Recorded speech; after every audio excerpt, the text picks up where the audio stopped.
exist if the reasons are not logical. Now, don't get me wrong, you might have logical reasons to support your belief. That still doesn't mean I have to believe it.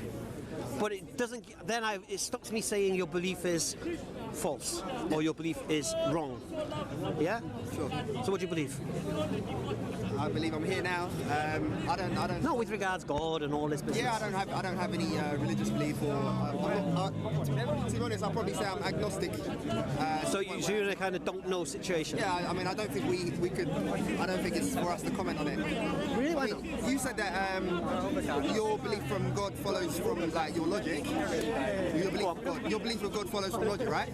Yeah. Because you believe that the universe was caused and therefore needs an uncaused cause. I mean, I just think we can't know.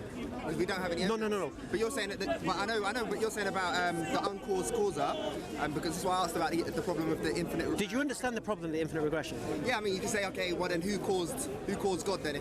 No. But you know what the problem of infinite regression is? How it cannot be infinite. Because I'm going to use this example. I've used this example many times. Right. Imagine you're a sniper. Yeah, and you've got someone in your sights. Sure. But before you can take the shot, you need to take permission. Okay.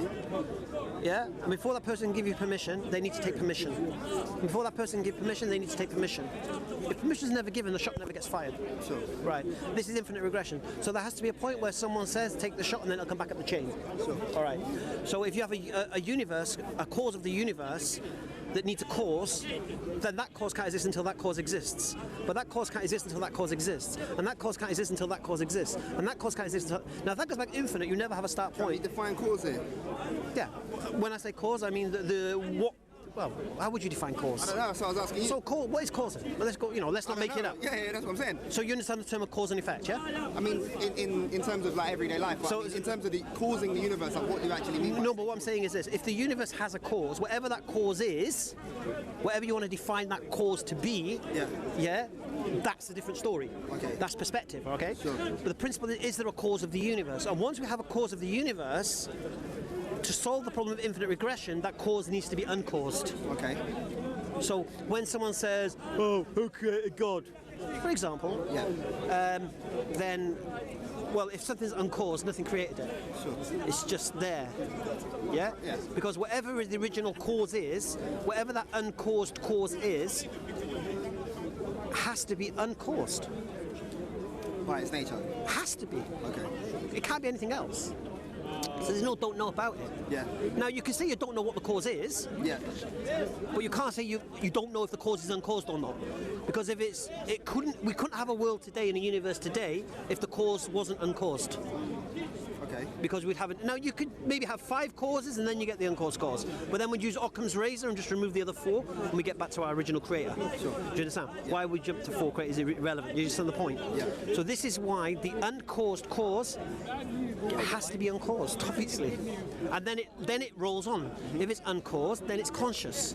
Because it chose when to create the universe and not to. What was I think when you were speaking to the other guy, I think the premise that you for the uncaused cause and the cause of the universe was that what did you say, that the universe had a beginning? I believe the universe had a beginning. Yeah.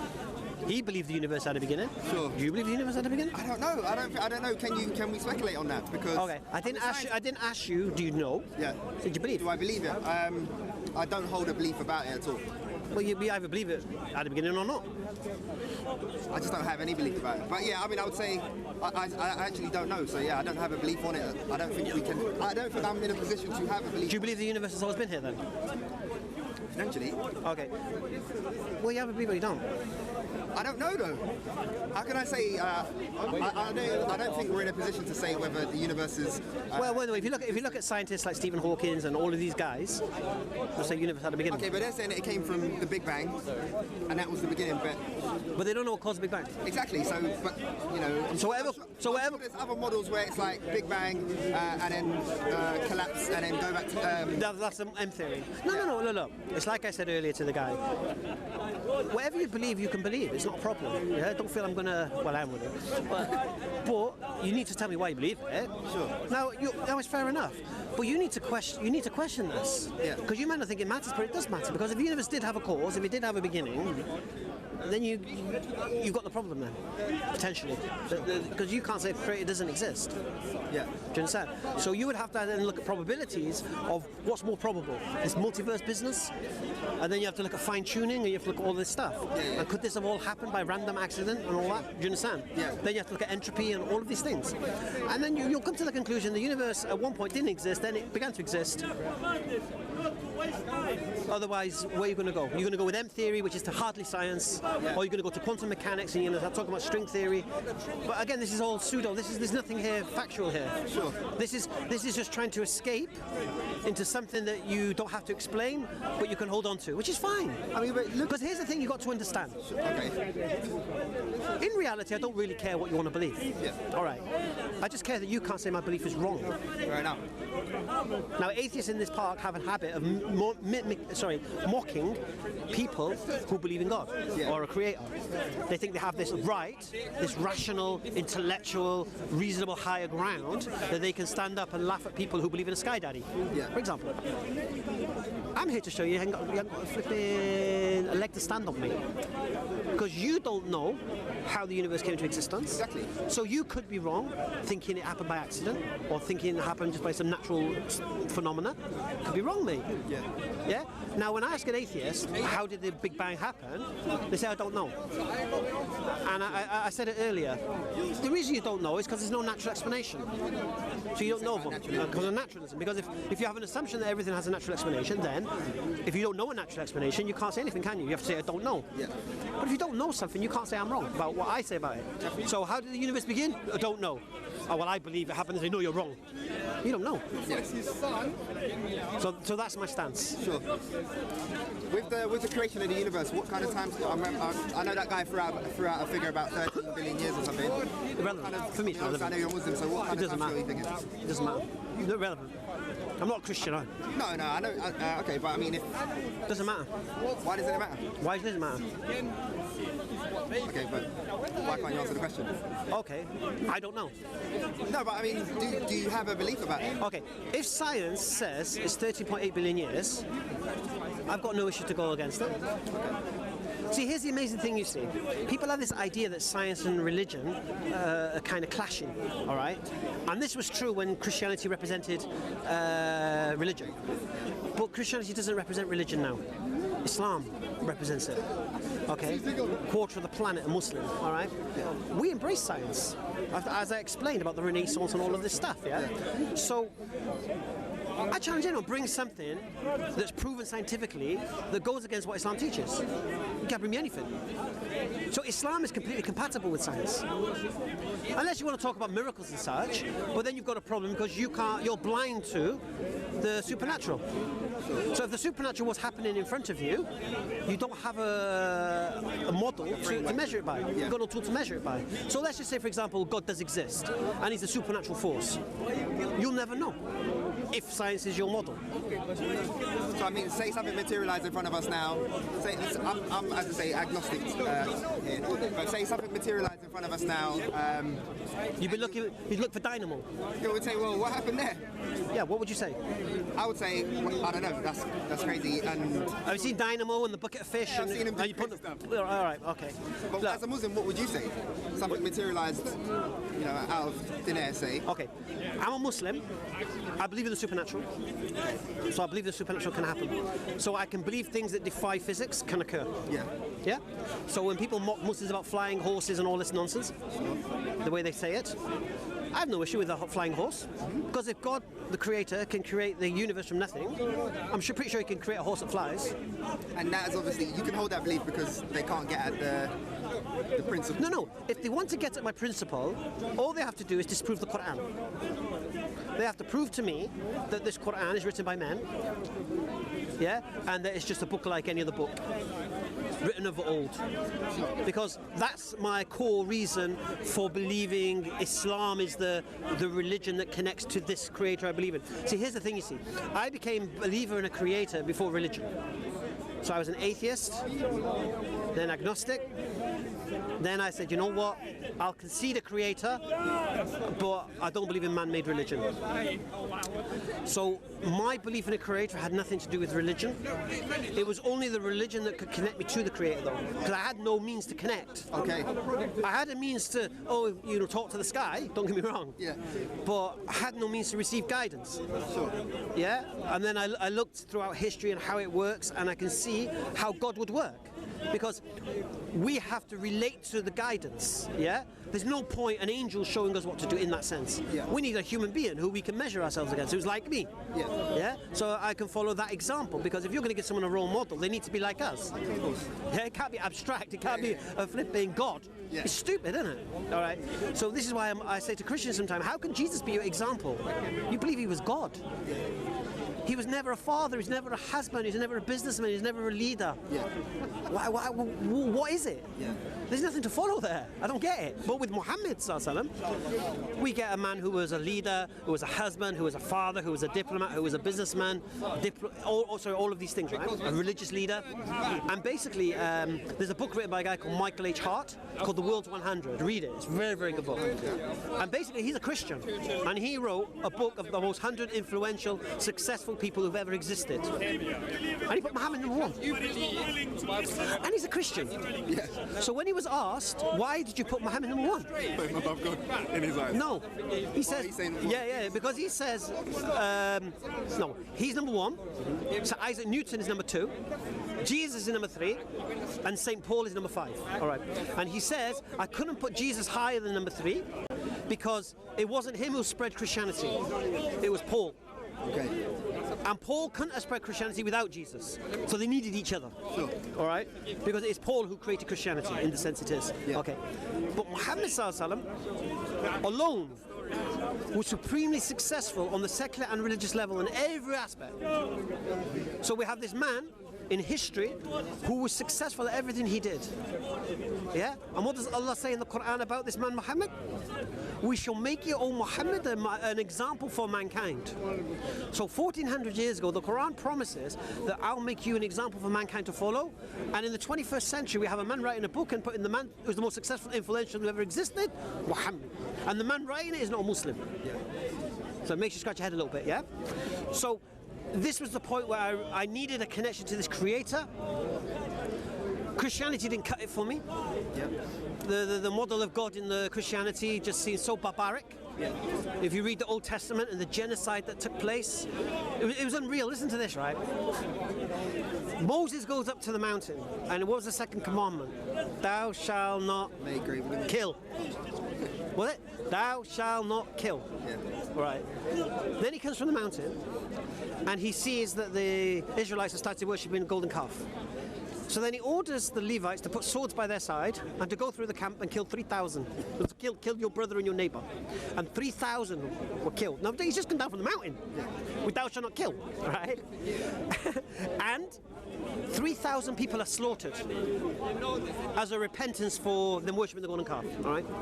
Then we find Moses being told to commit genocide on whole nations. So Moses goes to fight the Midianites, right? And so he destroys the Midianites. And what happens in war? When you defeat the army, you take the women and children as captives. That's the standard. Yeah. So anyway, so the Moses' army, they slaughtered all the men, and they brought all the women and all the children of the Midianites to Moses. And said, and Moses got angry. And he says, why have you left all the women alive? Kill all the women and kill all the small boys. And leave the girls who have not known a man. Right? What? Moses is commanding from God to completely annihilate the whole male heritage of the Midianites. All right. So what's left now? 32,000 girls. 32,000 girls whose mothers, aunts, uncles, grandmothers, all slaughtered, shared out amongst the men. Right? This is from Moses after he's given the command, thou shalt not kill. Now here's the thing about Christian teaching. God doesn't change. What? so we read about God in the Old Testament. I read a meme from an atheist one time, very, very funny. It says, why are Christians so afraid of the devil when it's God killing everyone in the Bible? Right? Because if you read the Old Testament, first we got the Canaanites slaughtered, then we get the Amaleks slaughtered, then we get the Midianites and the Moabites slaughtered, then we get cities burned to the ground. Yeah? And God doesn't change. So we come to Jesus and we see 1 year of his life kind of mirrored in the Gospels, kind of hearsay. And what do we find? He's racist. He's calling Gentiles dogs. Yeah, he's abusing the Pharisees, calling them sons of Satan. He physically abuses them at the temple. Where's the peace, man? And Christians say, oh, he's the Prince of Peace, promised in Isaiah. Wait a minute. Didn't Jesus say, think not, I've come with peace? So Jesus says, it says, think not, I've come with peace. Yeah. So how can Jesus say, think not, I've come with peace, and the Christians say, he came with peace? Sure. It's balmy. All right. So anyway, then Jesus tells his disciples to go out and make disciples of all nations, and don't worry if they don't listen to you. Just wipe your dust from your sandals and walk away. Christians like to do this to show humility, innit? They say, oh, you're not going to listen to me. Okay, I tried, and walk away. But then what does Jesus say after that? Because the fate of that place, what happened to Sodom and Gomorrah will nothing compare to that. So Jesus now is saying what? Those who don't listen to you, just leave them. And when I come back, I'm going to kill them all. And then I'm going to throw them all in hell. Oh, I can buy this. I can buy this. And the Christians always make this claim. They say, oh, the God of the Quran is not the God of the Bible. You know what? Damn right. Do you know why I say that? Because nowhere in the Quran does it say kill innocent people. But no Christian says the God of the Quran is the God of the Bible. No, there's no Christian. No. Christians say the God of the Bible is not the God of the Quran. Yes. Yeah, and I agree. That's correct. And I agree. That's correct. And the reason I agree, because in the Quran, God does not slaughter children and babies. But in the Bible, by the bucketful. Yeah. Now for me, God, what does he say in the Bible? God does not change. So, and this is a God that demands blood. Blood sacrifice. There's no remission of sin without blood. My Creator, Allah, doesn't ask for blood. He just asks what? Repentance. So if you do something wrong that blasphemes God or goes against God, all you have to do is ask God to forgive you. Now let's just say you mugged this geezer and you ask God to forgive you for that. No. You have to go to him and ask him to forgive you. And if he won't forgive you, then God can forgive you. Sure. All right? Look at the difference. If you read the Quran, you'll see Allah is like he says to Muhammad, you're not a dictator over them, merely a warner. So you're just here to warn the people. You're not here to force them to do anything. Yeah. Allah tells you to only fight those who fight you. Yeah. And the people who want peace with you, there's no harm in that and whatever. You get me? But when you read the God of the Bible, wrathful, jealous, murdering, genocide, raping, torture, it's like, what's going on here? He's explained it. It's a Bible, isn't it, man? It's a Bible. But then doesn't the Quran say that... Why are you upset? Don't be upset. It's your Bible, man. Muslims. It's your Bible, man. But doesn't the Quran say that the Quran is following on from No. like to... No. Now here's another false assumption. Okay. The Quran talks about the Torah, but the Torah is what was given to Moses. The Quran talks about the Injil, which was given to Jesus. Now we don't believe the Injil is the New Testament, and we don't believe that the Torah is the Old Testament. Okay. We don't believe this. Sure. Yeah. We believe they've been corrupted, both of them. Yeah. We don't believe Jesus was given a Bible. He was given a message. Okay. And if you read the Bible, it says in the Bible Jesus was preaching the Injil. So he was preaching the Injil, which he was given. So we have no issues with that. Message, yeah? No, Injil, the good news. Okay. But what we don't say is that it was a book, like a Bible. Because what we do know, Jesus wasn't preaching the Gospels of Matthew, Mark, Luke and John. Sure. And he wasn't preaching the letters of Paul and the epistles and Acts. And if he wasn't preaching them, then the Injil is not the New Testament. All you can find in the New Testament is echoes and remnants of what Jesus might have done. Because even what the New Testament, the Gospels say, It's not eyewitness testimony. It's not eyewitness. The Matthew wasn't an eyewitness to some of the events. Mark definitely wasn't an eyewitness. Luke definitely saw nothing. They're saying some of it was 100 years after it. No, not even that. The people who they claim, they weren't there. Yeah. There's no eyewitness testimony. So it's just hearsay. Now, the beautiful thing is, the Quran is preserved. So we know the message of the prophets, previous prophets. And all the prophets preach the same thing. There's only one God and worship Him. That's it. Do you get me? Sure. There's only one God and worship Him. That's all you're asked. And then by worshipping God, what do? You obey God. And if you obey God, what do? Follow His guidance. And if you follow His guidance, what do? Benefit yourself. So by obedience to God, you benefit yourself. Yeah? Beautiful. And then what does God do in His wisdom? He gives you the greatest reason to obey Him and the greatest reason not to disobey Him. Right. Why does He do that? Because God knows in His wisdom that man is only motivated by punishment or reward, benefits and detriments. What am I going to get for doing it? What are you going to do to me if I don't do it? That's how we work. We don't park on double yellow lines because we're going to get a ticket. If we didn't get tickets to park on double yellow lines, we'll park on them all day long. Yeah? If we got paid 50 quid not to park there, we wouldn't park there. Simple. That's how we work. So God knows man's nature. So He will give us the greatest reward, paradise, to come to, and the greatest punishment to avoid. What's God doing here? He wants you to come to obey Him, innit? And why does He want you to obey Him? Is He going to benefit from your obedience? No. Who's going to benefit? Yourself, yeah. Of course. And that guidance is what? Guidance from the one who created you in the first place. And like I said, it just so happens that guidance is the one thing that can save societies today, that can stop all this, stop the rots. Because all these poisons that are in there, they're all prohibited, man. 1400 years ago, the author of the Quran knew what would cause problems for society in the 21st century and prohibited it. They're probably causing problems back then. You reckon? Alcohol, drugs. I don't want to say drugs, sexual immorality, what did they care? Come on, man. Yeah, Maghrib, inshallah. What's your name, man? Connor. Connor, very nice to see you. Have we spoke before? No, never. See, sure. Speak again. Connor, take care.